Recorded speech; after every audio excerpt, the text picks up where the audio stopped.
This is Atlanta, where tall buildings and bustling freeways enclose a city filled with opportunity, history, and a Southern charm. Dubbed the music capital of the South, in its backyard you will find prominent universities, a poppin' nightlife, and a flourishing tech and film industry that rivals the likes of New York and LA. Atlanta's influence has always exceeded the city limits. Considered the epicenter of the civil rights movement, it was on these grounds where Dr. Martin Luther King Jr. first led the nation towards freedom and justice. Around this time, an emerging culture began to overtake the nation as the sounds of gospel and soul penetrated the airwaves. A prosperous black middle and upper class thrived under the leadership of the city's first black mayor. The region continued its run throughout the late 80s and 90s as R&B and hip-hop began to take center stage. But with great progress comes great adversity. Atlanta, like other major cities, raised public housing projects that served as ground zero for the 80s crack epidemic. And in 1994, Atlanta was ranked the most dangerous city in the country. Despite the city's ensuing troubles, Atlanta continued to rise. The city was chosen to host the 1996 Olympics, deeming Atlanta a premier choice destination for big business and the land of opportunity for millions of new residents. This economic surge marked the best of times for many and the continuation of a downfall for others. You know, starting in the 1980s, really, this was a place where lots of corporations decided to relocate here to Metro Atlanta. We kept adding these big corporate companies. And of course, all that energy, I think, really led to the decision to pursue having the Olympics here in 1996. If you could describe kind of the social and economic effect of the 1996 Olympics here in Atlanta, what would you say? There was a lot of new investment, there was a lot to be proud of, and it really put us on a national stage and an international stage in a way that we weren't before. Turner Broadcasting and all of the information sector here in Metro Atlanta just exploded. So in the late 1990s, Metro Atlanta was really leading the United States in jobs growth.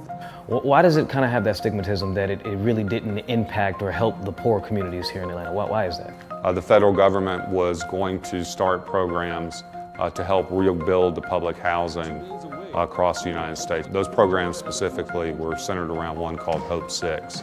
And it allowed places like the city of Atlanta to take Hope 6 money and redevelop their public housing projects. And in fact, the city of Atlanta did that. The city of Atlanta took down close to 10,000 public housing units and rebuilt them into new communities.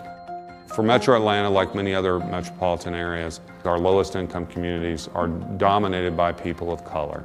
Generally, when you think about metropolitan Atlanta, the poor communities are located almost always south of I-20.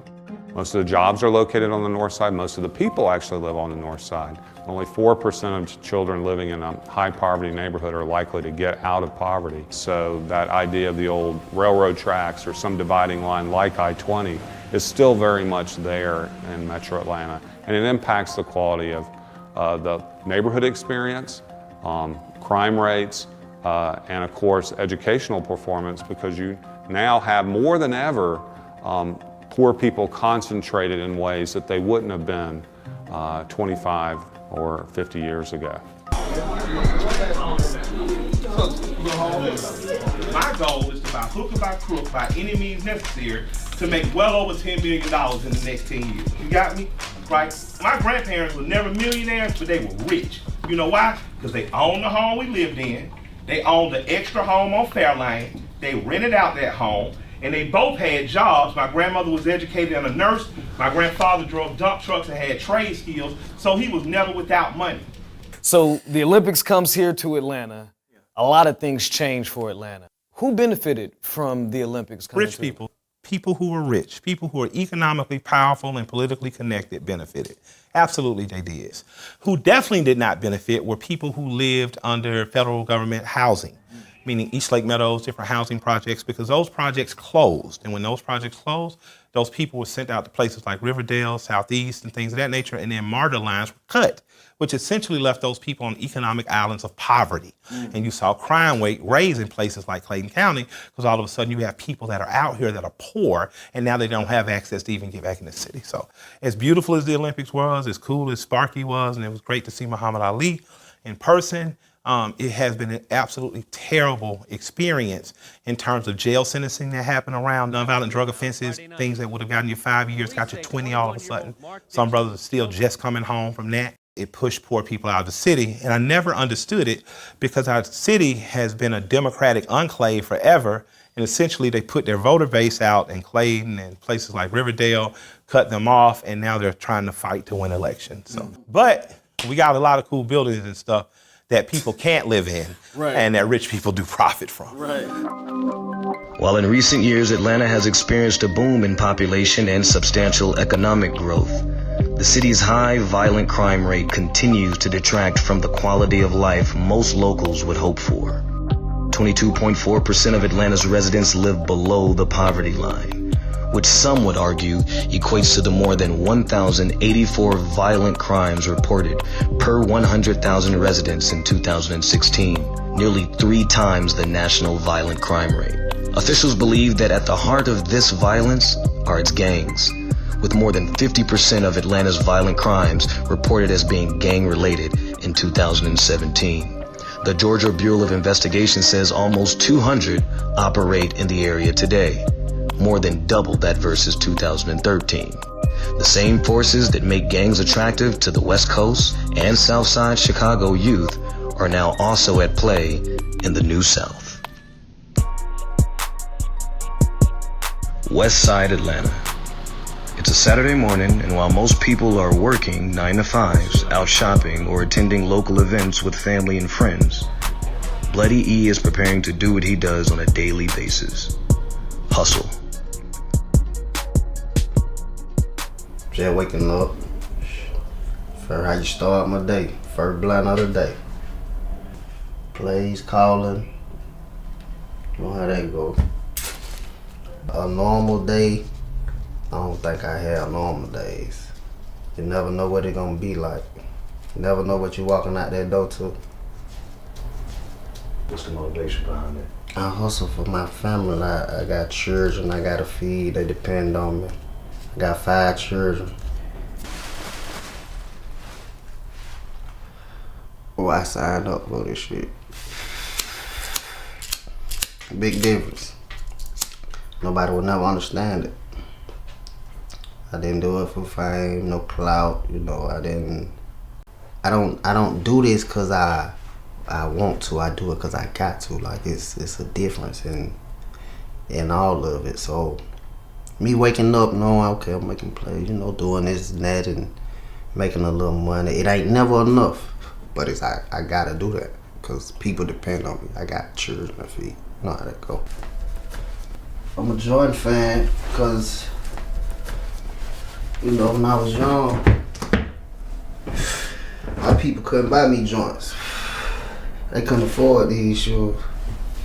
You know, and there's certain pair I get because I saw, you know, other kids with those same shoes and I couldn't afford them. So now I buy the motherfuckers every time they come out. You know what I'm saying? Oldest of 3 siblings, E was raised in the Simpson Road community by his grandparents. He was kicked out of multiple schools and has been in and out of jail since the age of 16. Yet, he does what he has to survive and acknowledges that this is the life he chose. When people think of gangs, they usually think of a movement that got its start during the early 70s in the streets of LA. But gangs are almost as old as America herself. In the movie Gangs of New York, director Martin Scorsese depicts a group of poor Irish and Italian immigrants fighting for control over a slum in New York City in the mid-1800s. Gangs expanded to the Midwest and cities like Chicago in the early 1900s, where they morphed into large criminal organizations with political influence and power.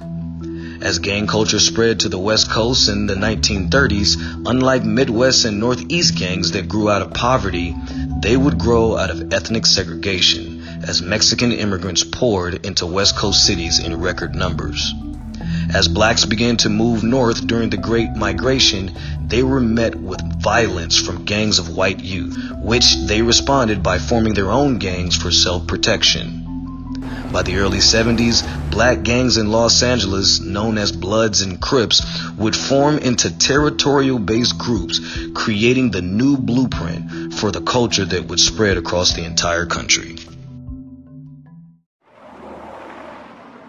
When you think about the reputation of the city of Atlanta, what comes to your mind, and what do you think comes to most people's mind when they think about Atlanta as a whole? Well, when I think of Metro Atlanta as a whole, because Atlanta also includes the suburbs, I think it's a party city, it's a fun city, it's a great place to be, but also a subculture that a lot of people, they don't get a chance to interact with, but they know it exists. How would you compare Atlanta to some of these, heavily congested gang areas in other cities?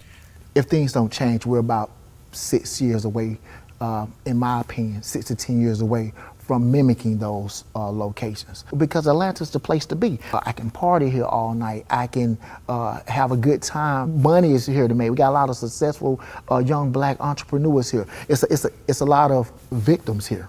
You know what I'm saying? So, and then I can also hide in plain sight here. I've been in Atlanta all my life. Started committing crimes at the age of 13, and eventually I joined the gang at the age of 15 in 1984. At the time, we were identified as neighborhood gangs or hybrid gangs, and we were having issues with the surrounding projects that I stayed around. And those things eventually went to another level because you had migrating gangs coming here from Chicago, LA, New York, Miami, Detroit, to capitalize off the crack money that was being made here. And they were literally running people out their neighborhoods. And so me and my homeboys, we weren't going for that. So we formed different alliances with surrounding neighborhoods, pretty much from the Adamsville area, to address that issue. In the late 80s, early 90s, we all had community gangs, but we didn't call them gangs because our mentality of a gang was LA and Chicago and Detroit, and we never considered ourselves as being on that level. They were just more like cliques, like Young Gunner clique, Young Gangster clique, Shady Park, 2900, Lightning, The Runts, ABG, Anybody Get It. These groups started to merge and become more traditionalized. And they went from just having, this is my neighborhood that I represent, to we started representing more colors that became more Crip oriented and more blood oriented. 1:30 p.m. on a Monday afternoon. We're taking a ride with Detective Dennis, a 15-year veteran with Atlanta's gang unit, as he gives us a tour of one of Atlanta's most historic districts, now one of its most crime-ridden and gang-infested communities. Where exactly are we? Like, what area is this? Man, this is Old 4th Ward. This is 356 Boulevard, BP station. I sit there all day. This was my epicenter. Anybody looking for me, they knew where to find me there. When I worked patrol, I used to sit up on the roof, and that's how I knew where everybody was stashing their dope and stuff like that. This roof right here? Right up there. When I used to come on at 7 in the morning, they used to stand outside this red grocery store over here, and that's where they used to sell dope. When I worked out here, we had little neighborhood cliques, what we call hybrid gangs. And that was just the neighborhood guys all banding together. There used to be, I think, 404 Mafioso or something like that. Then we start seeing Rolling 60s Crips, which is a California-based Crip gang. And this is now one of the Atlanta sets. When you see NH60 or neighborhood Rolling 60s, we actually have intelligence where we have the head of the Rolling 60s actually coming over here, basically blessing them in as one of their Atlanta-based sets. What type of challenges do you think that the people of this community is facing right now? You have a community that's in transition. So you have the people that's been here for years, decades, and then you have people that are moving in. And some of the culture that's been accepted here for years is no longer acceptable. I think a couple of weeks ago we had 7 people shot over here on this same block. It kind of stunned a lot of people, but you might have an apartment that's low income right next to a house that's worth $400,000 or $500,000. So our interest is totally different. If I'm renting, I can up and move at the drop of a hat, but if I've invested into a property like this, you know, I'm not gonna be so quick and happy about somebody standing on my corner outside my house selling dope, doing whatever. I think the new goal of the city is live, walk, play, all where you work. Kind of making it less about driving. Money talks, to be honest with you. And you can relocate public housing. You know, a lot of these guys been out here all their life. And they feel like they're not going anywhere. They feel like they got just as much interest in this neighborhood as anybody else. Y'all got them on medication. Ain't nothing wrong with these kids. Ain't nothing wrong with them. They're dealing with trauma. When you hear gunshots, what the hell you gonna do? You gonna run. When you in certain environments and you see people cursing and fighting, or you see your parents fighting, that do something to you. In comparison to your LAs, your New York Cities, your Miamis, why is it that Atlanta is struggling so much when it comes to crime, youth violence, gang activity? The youth, or the young people that I'm working with now, they are very reckless, and they don't value anything.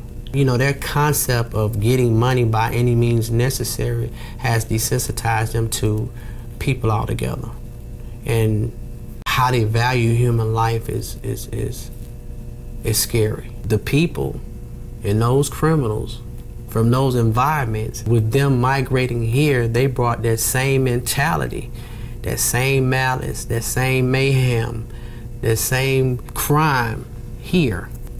You know, a lot of the people that are participants anyway have been impacted by trauma, traumatic experiences, seeing people they love get shot, having people they love die, being abused, young girls being raped, just, you know, coming from households where there's a lot of neglect. And so with those unresolved issues being a part of their life, they're reaching to be a part of something, or to connect to something that will give them a sense of being a part of something, a sense of being, a sense of love. And right now, that's what gangs are selling. They're selling love. 2-parent households where both parents are making 6 figures that are joining gangs. All right. But also to fit in and be a part of something that, you know, promotes power, because that's what gangs do. If we invaded another country and we wanted different tribal factions to stop fighting, America would release their leaders, they would negotiate a peace terms, and those people would live peacefully next to one another. They did it with gangs in Jamaica. They've done it with gangs across the world. Why aren't we doing that here? We aren't doing it here for the same reason that you see gang members who start 501c3s in LA and they become effective, right? They become effective at negotiating peace. They become effective at getting violence to go down. Well, when that happens and there's not as much violence, the federal government doesn't feed as much money into local police and municipalities.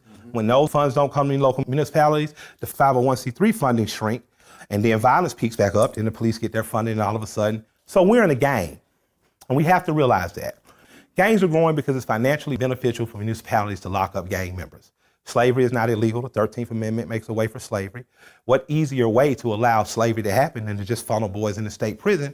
Now, instead of paying young men your age and my age to clean the sides of highways, a fair unionized rate, now you just see county and state workers doing it. These niggas showed me love and, you know, was there, and when I had problems, they had the problems. A lot of young people look at their condition as they don't have no hope or any resources or means of income. Brother, money down with them, into it for them to make it better for the family, you feel me? That's what driving a lot of folks to the light. After working in Detroit, Michigan, my transition to Atlanta, I see that the gang activity is more prevalent. The school system has been a recruitment ground. They all surrounded Bobby and they just stomped him till his heart burst. I was a single parent all my children's lives. What type of programs can the community come up with to help these children and parents? The people that ain't got no family, we they only family. Boys want to be a part of something. And everybody can't run and jump and throw a ball. I ain't cheating, bitch, I'm really with the gang. Once you become a superstar, you want your friends around you, right, which is your gang. I grew up in that shot, busting with the hit. That's entertainment. That don't mean you gonna do the same thing that I did. We the influencers. We create that hype that these kids are looking up to. We advocate popping pills. We advocate mistreating women. I've been a police officer for 15 years. I've never shot anybody. I hope I never have to. But at the same time, you gotta take into consideration, I don't know you. They're gonna point at a bunch of little black boys who sing and dance and say, well, that's the problem. That's why gangs are growing. People are hungry, they're gonna eat. People are poor, they see shiny things, they're gonna try to take them. That's all this shit is. Survival.